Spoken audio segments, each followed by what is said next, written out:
Top bucket seat tractors, but that's far from the normal. The amount of technology in today's farm equipment has more in common with Google's driverless car than with a farmall. The agricultural engineers who build tomorrow's tractors and other farm machineries will be expected to have a broad skill set, not just design and fabrication, but also computer programming and the ability to market a product. In Ames, agribusiness reporter Brandon Blue found a group of Iowa State University students who began the academic year with an idea and ended with a working tractor. Make sure we have safety glasses on. Everything tight on this guy?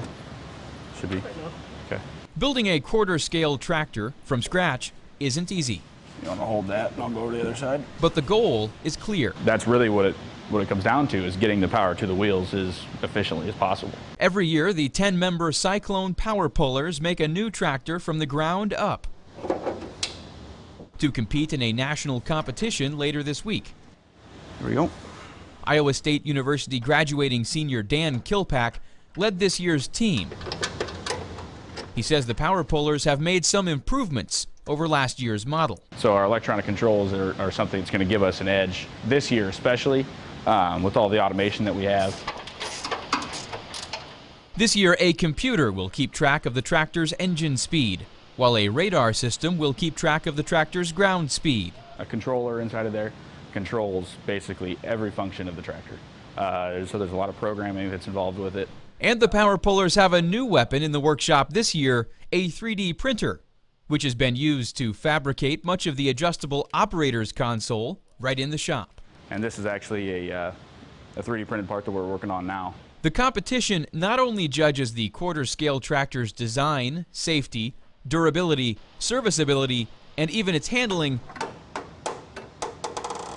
but contestants will also need to perfect a sales pitch for their machine to the executives of a fictional company. It's a different experience, and it's something that not a lot of people get to say they do. Not a lot of people get access to this kind of equipment and the knowledge of these kinds of things before they leave school.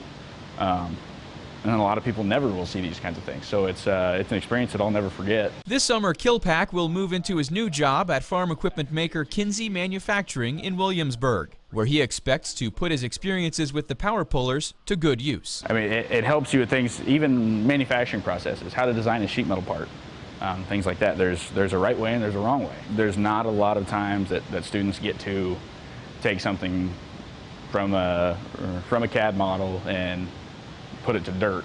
For the Agribusiness Report, I'm Brandon Blue. This year, and this might be a breath, the American Society of Agricultural and Biosystems Engineers International Quarter-Scale Tractor Student Design Competition is on a Thursday, May 28th in Peoria, Illinois. The big name means big competition. Last year, the Cyclone Power Pullers placed 4th.